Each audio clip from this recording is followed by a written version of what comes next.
መኖሪያቸውን እንግሊዝ ሀገር አድርገው ተልኳቸውን የሚመሩ የሩሲያ የስለላ መረብ አካል የነበሩ ሁለት ሴቶችን ለመጀመሪያ ጊዜ ቢቢሲ በምርመራዬ አጋልጫቸዋለሁ ብሏል። ነገሩ እንዲህ ነው።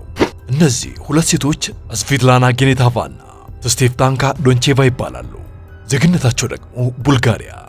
ሰዎቹ የሩሲያ የስለላ ህዋስ አባል ሆነው ከእንግሊዝ ሀገር የሰሩ የነበሩና በስለላ ህዋሱ ሴል በተሰለሉት ሰዎች ላይ በጠንካራ የክትትል ዘመቻ ተሳትፈዋል። ቢቢሲ ሁለቱንም እንስቶች ለማነጋገር ሞክሬ አልተሳካልኝም ብሏል።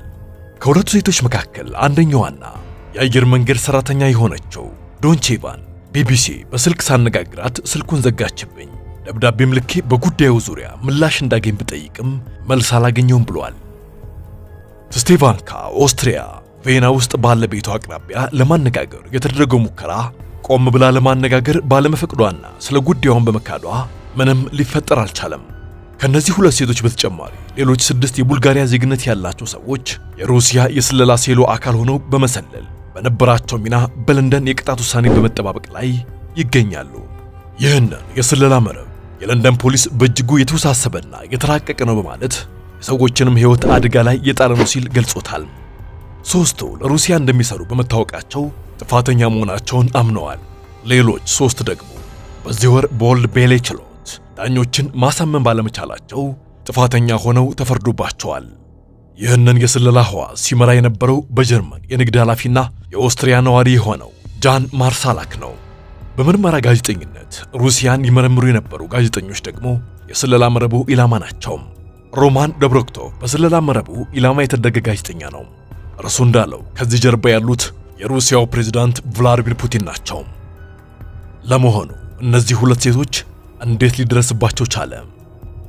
በመጀመሪያ የእንግሊዝ ፍርድ ቤት ሁለቱ ምስጢራዊ ሴቶች በአውሮፓ ስለላ እንደሚያደርጉ ሰማ። ይህንን መረጃ በመያዝም ቢቢሲ የተለያዩ ምንጮችን ዋቢ በማድረግና የበይነ መረብ መረጃን በማመሳከር የሁለቱን ሴቶች ማንነት ሊደርስበት ችሏል።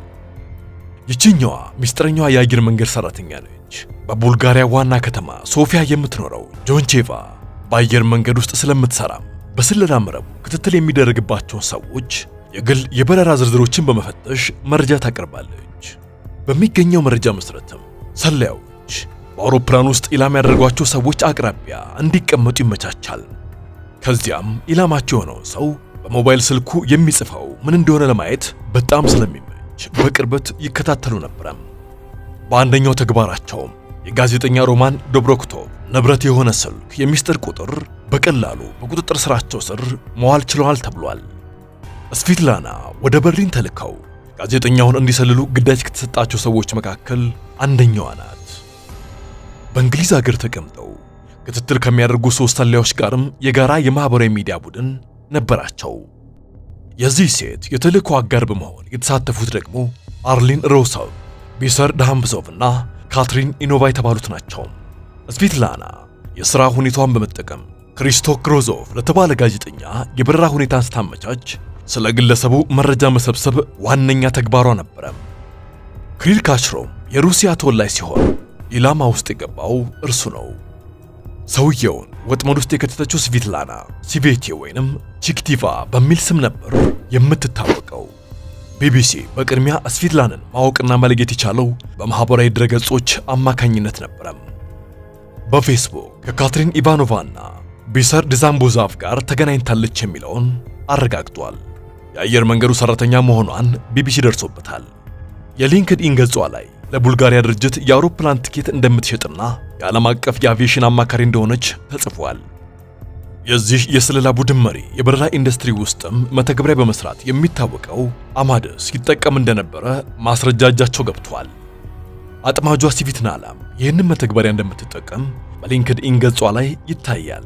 ለዚህ ሴት የቡልጋሪያ የጸጥታ ኃይል ከስለላ ህዋስ ጋር ግንኙነት እንዳላት ጠንቅቆ ቢያውቅም እስካሁን ግን አልከሰሳትም። ለሪል ስቴት ሥራ በምትጠቀመው ስልክ ቢቢሲ ሲደውል ስልኩን ዘጋቸው። ቢቢሲ ለላከላት ደብዳቤም በዚህ ጉዳይ አስተያየት መስጠት አልሻም ስትል መልስ ሰጥታለች። ስሟ እንዲጠቀስ አልፈቀደችም። ምላሽ የሰጠችውም በቡልጋሪያ ቋንቋ ነበረም። ሆኖም ግን የመጀመሪያ ዲግሪዋን በእንግሊዝኛ እንደተማረችና ቋንቋውን አቀላጥፋ እንደምትናገር በሊንክድኢን ገጿ ላይ ጽፋለች። ሌላኛዋ የዚህ የስለላ መረብ ተልዕኮ ተዋናይት የቬናዋ ሴት ትዝቬታንካ ሎንቼቫ ናት። እርሷ በቪየና ጋዜጠኛ ክሪስቶ ላይ ስለላ እንዲደረግ ተባብራለች። ከግለሰቡ መኖሪያ ቤት ፊት ለፊትም ቤት ተከራይታ እየኖረች መረጃዎችን ስትቃርም ሰነባብታለች። የሰውየው መኖሪያ ቤትን ፎቶ በማንሳት ጭምር መረጃ ታጋራለች። ባሰራጨችው ጸረ ዩክሬን ፕሮፓጋንዳም ዳጎስ ያለ ገንዘብ ተቀበላለች። በቪየና ውስጥ በሚገኙ የሶቪየት ህብረት ዘመን የጦርነት መታሰቢያዎች ላይ ጽሑፎች ጽፋለች። ዩክሬንንና የዩክሬንን ዜጎች አንቋሻለች። ዩክሬንን የሚደግፉ ሰዎች የናዚ ደጋፊ ተደርገው እንዲሳሉም በጉልህ ጽፋለች።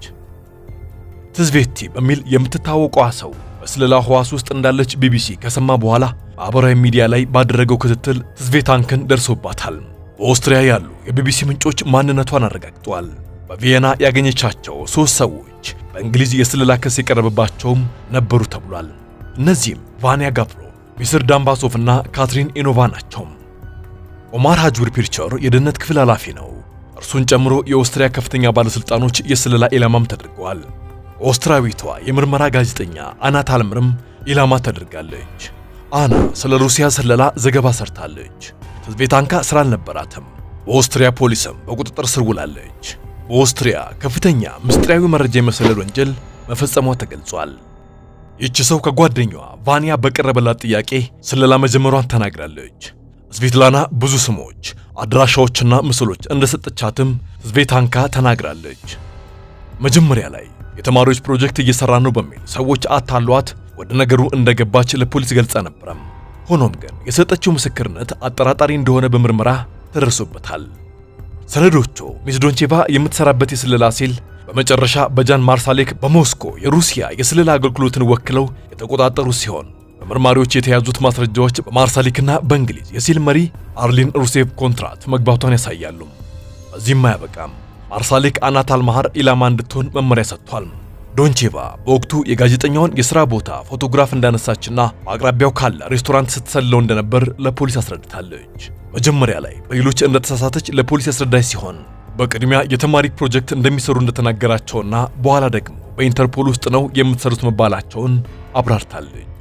እነዚህ 2 ሴቶች የነበሩበትን የስለላ መረብ ተልዕኮ የሚመራው ጃን ለሩሲያ የደህንነት ተቋም እንደሚሰራ ማረጋገጥም ተችሏል። የእርሱ ተልዕኮ ጋዜጠኛዋ አናን ኢላማ ማድረግ ነበረም። ፕሮፋይል የተባለ መጽሔት አርታይ የሆነችው አና በስለላ ቡድኑ ክትትል እየተደረገባት እንደሆነ ከዚህ በፊት በፖሊስ ተነግሯት ነበረም። ትዝቬታን ጋዜጠኛዋን ፎቶ እንድታነሳ ትዕዛዝ ተሰጥቷታል። አና ቢሮዬ ያለው የአሳ ሬስቶራንት ውስጥ ቁጭ ብላ ነበር ፎቶ ስታነሳ የነበረው ትላለች። ሬስቶራንቱ ውድ ስለሆነ የሚመደብላት ገንዘብ እንዲጨመር ጠይቃለች ትላለች ጋዜጠኛዋም። የጋዜጠኛዋን ቤት ሰብራ ለመግባትም ሙከራ ማድረጓም ተገልጿል። ቪየና የበርካታ ሰላዮች መሰብሰቢያ ናት። በሕግ የተቀጣ ሰላይ ፈጽሞ የለም። ሀገሪቱ ለጋዜጠኞች ከለላ እንደማትሰጥ ማወቅ የበለጠ ያሰጋኛል ትላለች። ትዝቬታንካ ማህበራዊ ሚዲያ ላይ መረጃ በማጋራት ትታወቃለች። ለድመቷ ሳይቀር የማህበራዊ ሚዲያ ገጽ አውጥታለችም ተብሏል። ሩሲያውያን ሴቶች ከፑቲን ልጅ መውለድ ይፈልጋሉ የሚል አስተያየት ፌስቡክ ላይ አይታ ጉጉታን የሚያሳይ ኢሞጂ አስቀምጣለች። ቢቢሲ ሊያናግራት ሲሞክር ግን ፍቃደኛ ሳትሆን ቀርታለች። ደብዳቤ ቢላክላትም አልመለሰችም። ሁለቱ ሴቶች ለሩሲያ ሰልለዋል በሚል ፍርድ ቤት ከቀረቡ 6 ቡልጋሪያውያን ጋር ሰርተዋል። የእንግሊዝ ፖሊስ በሰላዩዋና ትዕዛዝ በሚሰጠው ሰው መካከል 80,000 የቴሌግራም መልእክት ልውውጥ አግኝቷል። ከ2023 በፊት የስለላ ህዋሱ ያከናወናቸውን ተልእኮች ይጠቁማሉ። የኦስትሪያ አቃቤ ሕግ ክስ እንዲመሰረትባት ለማድረግ ቢሞክርም ስላልተሳካ ፖሊስ ይዟት ለቋታል። አሁን ላይ ሁለቱም ሴቶች በቁጥጥር ስር አልዋሉም። ጋዜጠኛዋ አና ስትሰልለኝ የነበረችው ሴት እንዴት እንደተፈታች አይገባኝም። እንዴት ፖሊስ ሰላይ የሚለውን አምኖ ይለቃል ትላለች። ስቪትላና አሁንም በአየር መንገድ እየሰራች ነው። ቢቢሲ አስተያየት ከጠየቃት በኋላ ግን ፌስቡኳ ላይ ስሟን ለውጣለች ተብሏል። ስለነዚህ ሰዎች ማንነት ከሩሲያ መንግስት ምንም አይነት የተባለ ነገር የለም።